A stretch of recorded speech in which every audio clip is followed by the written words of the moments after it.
Hello friends, so this is the weekly price chart of MSS or Mason Solutions INC. I'm here using the weekly chart because we have a major breakout that has happened at or above these 2 or 3 lines.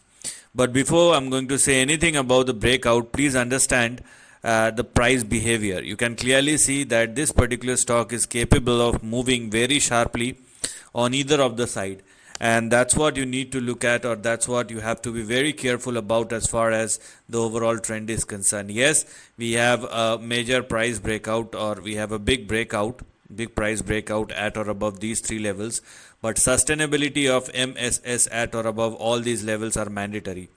So what do we have in front of us? Number one, we first of all have 2.14 and 1.97 as our support, and we have 1.78 as far as the stop loss is concerned. So sustainability above all these levels are mandatory, and one can clearly see after stock breaks out, then the stock suddenly turns volatile and started falling after testing the highs of 3.9 or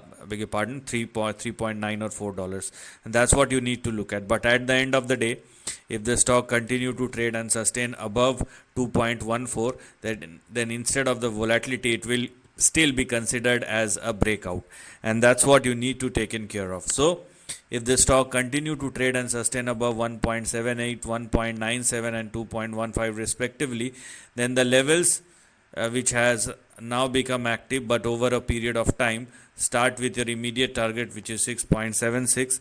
then we have 11.76, and the stock can even stretch up to 17 or 18 moving forward.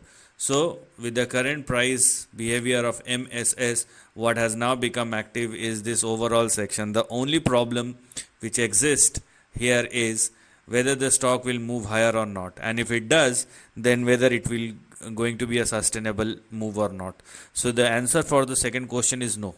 The stock can swing higher, but it's not going to give you any kind of stability, and that's where you have your support and stop loss, which you have to be very careful about. So this is the end of the video. Thanks for watching.